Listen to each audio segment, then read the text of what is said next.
भारत की आजादी से लेकर 2024 तक इंटरनल सिक्योरिटी के मामले में अगर दो प्रॉब्लम्स इंडिया की सबसे बड़ी रही हैं तो पहले नंबर पर आती है कश्मीर की मिलिटेंसी और दूसरे नंबर पर आती है नॉर्थ ईस्टर्न इंसर्जेंसी। लेकिन कई ऐसे जानकार हैं जिनका यह कहना है कि नॉर्थ ईस्टर्न इंसर्जेंसी की जो प्रॉब्लम है वो कश्मीर मिलिटेंसी से भी ज्यादा बड़ी है। इसका मेन रीजन यह बताया जाता है कि कश्मीर मिलिटेंसी में कम से कम सिर्फ एक सिंगल आइडियोलॉजी की प्रॉब्लम है और सिंगल आइडियोलॉजी की वजह से सॉल्व करना ज्यादा आसान है उसे।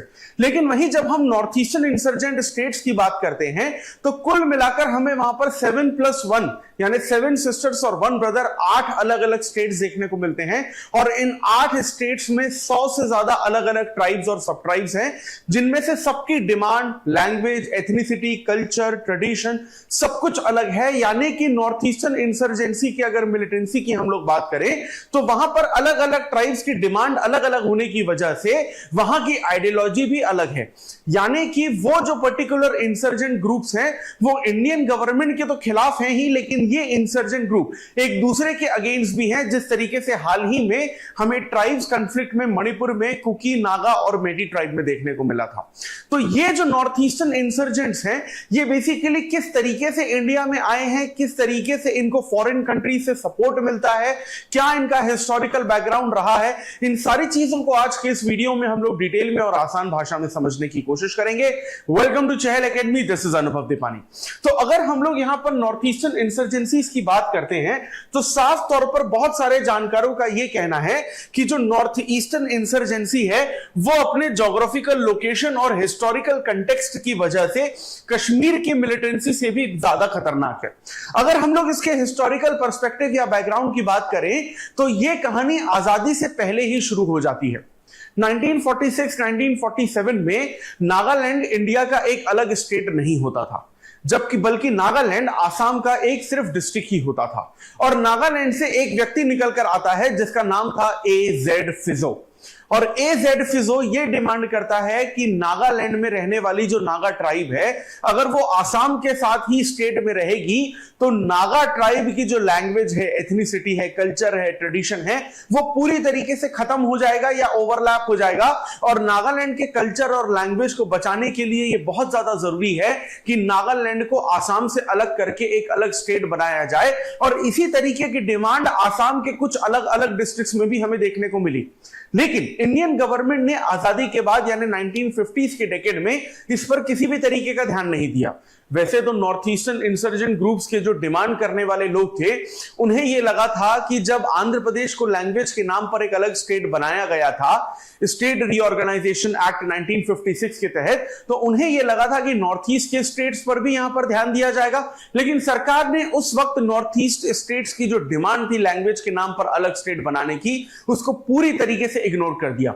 शायद गवर्नमेंट मेनलैंड इंडिया की तरफ ज्यादा ध्यान देना चाहती थी 50s के डेकेड में, या फिर पंडित नेहरू की सरकार के दिमाग में यह बात थी कि नॉर्थ ईस्टर्न स्टेट्स पर इतना क्या ध्यान देना, लोकसभा की सीट तो मेजरली होती नहीं है उनके पास, तो सरकार बनाने या सरकार गिराने में तो कोई मेजर रोल हो नहीं सकता नॉर्थ ईस्ट का, इसीलिए कंटिन्यूअसली उन्हें इग्नोर किया गया।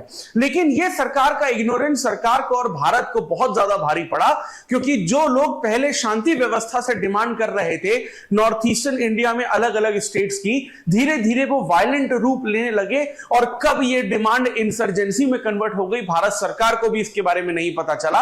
और at the end of the day इसमें हमें नागालैंड इंसर्जेंट ही जीतते दिखते हैं, क्योंकि 60s के डेकेड में फाइनली भारत सरकार ने हार मानकर नागालैंड को आसाम से अलग करके एक अलग स्टेट बनाया। लेकिन उसके बाद भी नागालैंड की जो डिमांड है वो नहीं रुकी। जब तक ये नॉर्थ ईस्टर्न स्टेट्स डिमांड कर रहे थे कि हमें एक अलग राज्य चाहिए तब तक तो सिचुएशन फिर भी नॉर्मल थी। लेकिन जब उनकी ये डिमांड आने लगी कि अब हमें अलग स्टेट नहीं लेकिन अलग देश चाहिए, तब भारत की इंटीग्रिटी और सॉवरेनिटी पर हमें ज्यादा खतरा देखने को मिलता है। और ये स्टेट से शुरू होती डिमांड कब देशों में परिवर्तित हो गई किसी को पता ही नहीं चला। वैसे तो काफी हद तक कुछ प्रॉब्लम्स हम लोग सॉल्व कर भी चुके हैं, जैसे कि नागा के जो इंसर्जेंट ग्रुप्स हैं उनके साथ हमने नागा पीस अकॉर्ड 2015 भी साइन किया है। कुछ वक्त पहले ही आसाम के कुछ इंसर्जेंट ग्रुप्स ने यहां पर सरेंडर भी किया है। लेकिन इसके अलावा भी कई ऐसे इंसर्जेंट ग्रुप हैं जो खतरा अभी भी मंडरा रहे हैं, बनाए हुए हैं भारत की इंटीग्रिटी पर। तो अब अगर हम लोग यहां पर हिस्टोरिकल बैकग्राउंड तो समझ ही चुके हैं, अब यहां पर दूसरी सबसे बड़ी प्रॉब्लम यह है कि कश्मीर में जाकर आपको सिर्फ हिमालयन दिखते हैं, लेकिन जब आप नॉर्थ ईस्टर्न स्टेट्स की तरफ जाते हैं तो आपको वहां हिमालय के साथ साथ टफ टेरेन भी देखने को मिलती है, ज्योग्राफिकल डिफिकल्टीज बहुत ज्यादा हैं, डेंस फॉरेस्ट ज्यादा हैं।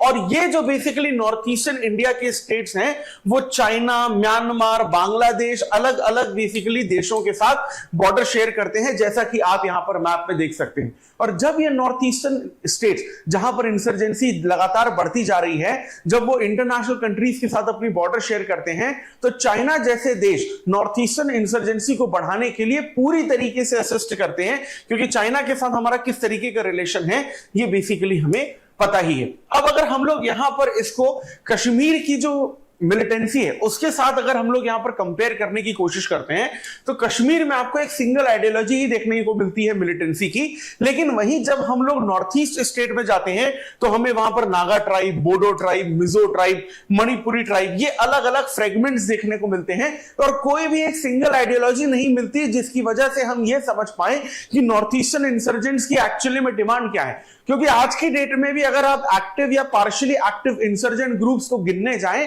तो 58 से ज्यादा आपको इंसर्जेंट ग्रुप्स देखने को मिलते हैं और उन सभी की डिमांड अलग अलग है। और ये एक्चुअली में प्रैक्टिकली इंपॉसिबल है कि सारे के सारे 58 प्लस इंसर्जेंट ग्रुप्स की डिमांड भारतीय सरकार या होम मिनिस्ट्री यहां पर फुलफिल कर पाए। अब अगर हम लोग यहां पर सेपरेटिज्म की बात करें, अगर डीप रूटेड इंसर्जेंसी की बात करें, तो 1940s के डेकेड में नागालैंड से शुरू हुआ था और NSCN एक पहला ग्रुप बना था इंसर्जेंसी के नाम पर, जिसके बारे में हम लोगों ने पिछली स्लाइड में बात की थी जब हमने AZ फिजो का नाम लिया था। यानी कि ये इंसर्जेंसी की प्रॉब्लम आजादी के बाद की ही नहीं लेकिन आजादी के पहले की भी है। प्लस मिलिट्री कैपेबिलिटीज इनकी कंटिन्यूसली डेवलप होती जाती हैं। चाइना और बांग्लादेश जैसे जो देश हैं वो इनको हथियार और पैसे देते ही हैं, और जब भारतीय सेना इनके पीछे पड़ जाती है इनके इनकाउंटर करने के लिए, तो जब इन्हें छुपना होता है तो या तो ये म्यांमार भाग जाते हैं, या तो भूटान भाग जाते हैं, या तो बांग्लादेश, या तो चाइना भाग जाते हैं। ये चीजें बेसिकली यहां पर हमें देखने को मिलती है। अब अगर हम लोग यहां पर जो एथनिक कन्फ्लिक्ट है उसको यहां पर समझने की कोशिश करते हैं, तो बेस्ट एग्जांपल बेसिकली आपको मणिपुर का देखने को मिलता है हाल ही में, जहां पर आर्टिकल नंबर 355 के तहत इमरजेंसी भी लगाई गई थी इंटरनल सिक्योरिटी के मैटर पर। अब मणिपुर में ही आपको 3 अलग अलग ट्राइब्स देखने को मिलती हैं, कुकी, नागा और मेटी, और ये तीनों ट्राइब जो हैं ये बोलती हैं कि मणिपुर हमारा है। अब ये 3 ट्राइब जब कहती है कि मणिपुर के मैक्सिमम जमीन, maximum resources, maximum rights, authorities इनके पास होंगे, तो प्रॉब्लम ये होती है कि ये तीनों जो ट्राइब है एक दूसरे के साथ लड़ने लगती हैं, वायलेंस क्रिएट कर देती हैं, और ये वायलेंस इस हद तक बढ़ जाता है कि ये तीनों ट्राइब अलग अलग यहां पर ग्रुप्स फॉर्म कर लेती हैं, और वो ग्रुप जो है वो इंसर्जेंसी में बेसिकली एक तरीके से बदल जाता है। तो आपस में लड़ने के चक्कर में, अलग स्टेट बनाने के चक्कर में, अलग देश बनाने के चक्कर में ये डायरेक्टली इंडिया की जो इंटीग्रिटी है, सॉवरेनिटी है, उसको पूरी तरीके से यहां पर खतरा पैदा करते हैं। अब मैप के थ्रू यहां पर समझने की कोशिश करते हैं कि मणिपुर की एग्जैक्टली प्रॉब्लम क्या है। अब आप देखिए कि अगर आप मणिपुर को देखते हैं तो ये जो बेसिकली आपका मणिपुर है ये 2 अलग अलग पार्ट्स में बटा हुआ है, यानी हिली रीजन में और प्लेन रीजन में। अब जो टोटल ट्राइब्स है, यानी कि टोटल 15 तरीके की नागा ट्राइब्स जो हैं वो आपको मणिपुर में देखने को मिलती हैं, जिसमें चिन, कुकी, मिजो और जोमी ग्रुप आते हैं। अब अगर हम लोग यहां पर कुकी और नागा की बात करते हैं, तो कुकी और नागा ट्राइब जो है वो मणिपुर के 90% एरिया में रहते हैं, लेकिन मणिपुर की जो कैपिटल है इंफाल, वहां पर कुकी और नागा की पॉपुलेशन कम है, वहां पर मेटी पॉपुलेशन ज्यादा है, मेटी ट्राइब की। अब गवर्नमेंट जब इनका डेवलपमेंट करती है तो इंफाल पे पूरा फोकस किया जाता है। अब कुकी और नागा को यहां पर यह लगता है कि सरकार सिर्फ मेटी का डेवलपमेंट करवा रही है क्योंकि वो इंफाल में रहती है, बाकी के 90% मणिपुर में जो कुकी और नागा रहते हैं उनका यहां पर डेवलपमेंट ही नहीं हो रहा है। अब ये जो है एक बहुत बड़ा कंफ्लिक्ट देखने को मिलता है। अब इसमें आप एक और चीज समझने की कोशिश करेंगे तो ये जो बेसिकली नागालैंड और मिजोरम है और मणिपुर है, सेम तरीके की प्रॉब्लम्स आपको दूसरे अलग अलग स्टेट्स में भी यहां पर देखने को मिलती है। अब काफी हद तक तो बेसिकली क्या है कि गवर्नमेंट इसको प्रॉब्लम को सॉल्व करने की कोशिश करती है, लेकिन ये जो गवर्नमेंट और नॉर्थ ईस्टर्न इंसर्जेंट्स का जो बीच का कंफ्लिक्ट होता है, इससे जो ह्यूमन लाइफ का लॉस होता है वो बहुत ज्यादा होता है। गवर्नमेंट ने सबसे बेहतर तरीका जो निकाला था एक वक्त पर, काफी पुरानी बात हो चुकी है लेकिन अभी भी वो इंप्लीमेंटेड है, वो है armed forces special power act यानी कि एस्पा का, यानी कि वो एरिया पूरी तरीके से मिलिट्री रीजन के अंडर आ जाता है। याद रखिएगा कि जब हम लोग एस्पा की बात करते हैं तो कश्मीर और नॉर्थ ईस्टर्न स्टेट्स के बीच में कंफ्यूज मत हो जाइएगा। Armed forces special power act यानी कि एस्पा यानी कि आर्मी रूल कश्मीर में भी है और नॉर्थ ईस्टर्न इंसर्जेंट स्टेट्स में भी है। अब मैं जब ये कह रहा हूं कि कश्मीर में या नॉर्थ ईस्टर्न स्टेट्स में, इसका मतलब ये नहीं कि पूरे के पूरे कश्मीर या पूरे के पूरे नॉर्थ ईस्ट में, कश्मीर के कुछ इलाकों में और नॉर्थ ईस्टर्न स्टेट्स के कुछ इलाकों में। लेकिन जब नॉर्थ ईस्टर्न स्टेट्स के एस्पा की बात करते हैं तो वो 1958 के एक्ट से बना है, लेकिन जब हम लोग कश्मीर के एस्पा की बात करते हैं तो वो 1990 के एक्ट से बना है। पहले नॉर्थ ईस्टर्न स्टेट्स का एस्पा आया, उसके बाद हमें बेसिकली कश्मीर का जो एस्पा है वो देखने को मिलता है। और इसमें जो बेसिकली सबसे ज्यादा प्रॉब्लम होती है वो होती है आम लोगों को, जिसमें इनोसेंट लोग मारे जाते हैं। अब इसमें एक और हमें कंफ्लिक्ट देखने को मिलता है। कई बार ऐसे केसेस भी हमारे सामने आए हैं कि जब आर्मी को या आर्म्ड फोर्सेस को एस्पा में नॉर्थ ईस्टर्न स्टेट्स में पोस्ट किया गया था कि आप वहां की प्रॉब्लम को सॉल्व करिए, तो कई बार बेसिकली आर्मी के हाथों ही इलीगल किलिंग्स हुई है, कई बार इंटेंशनली, कई बार अनइंटेंशनली। इस तरीके की प्रॉब्लम्स हमें कंटिन्यूसली देखने को मिलती है। अब इन सब का जो एक असर पड़ता है नॉर्थ ईस्ट स्टेट्स पर, वो पड़ता है डेवलपमेंट पर, क्योंकि अगर सिक्योरिटी ही पूरी तरीके से सही नहीं है तो डेवलपमेंट वहां पर कभी हो ही नहीं पाएगा। वहां रोजगार पैदा नहीं हो पाएगा, इंडस्ट्रीज नहीं आ पाएंगी, इन्वेस्टमेंट्स नहीं आ पाएंगी, इकोनॉमी कभी बूम पे नहीं आ पाएगी, हमेशा इकोनॉमी वहां पर डिप्रेशन में ही रहेगी। और at the end of the day यहां पर बहुत ज्यादा अंडर डेवलपमेंट हमें देखने को मिलता है। You can not basically compare any north eastern states capital with any of the other states capital of like Maharashtra, Gujarat और दिल्ली। तो at the end of the day हम लोग सिर्फ यही बोल सकते हैं कि जो नॉर्थ ईस्टर्न स्टेट्स का जो सेपरेटिज्म है यानी कि इंसर्जेंसी है, वो कश्मीर की मिलिटेंसी से ज्यादा खतरनाक है, क्योंकि 370 के हटने के बाद कश्मीर की मिलिटेंसी में या कश्मीर में होने वाले वायलेंस में हमें एक शार्प डिक्लाइन देखने को मिला है। लेकिन वो शार्प डिक्लाइन आज भी हमें नॉर्थ ईस्टर्न स्टेट्स में नहीं देखने को मिला। बीच बीच में कभी कभी ऐसा टाइम आता है कि इंसर्जेंट ग्रुप जो है वो कम हो जाते हैं, लेकिन उसके बाद वो वापस उभार में आ जाते हैं, वापस सीन में आ जाते हैं। तो ये था बेसिकली हमारा नॉर्थ ईस्टर्न इंसर्जेंट ग्रुप का जो इंटरनल सिक्योरिटी का मैटर है।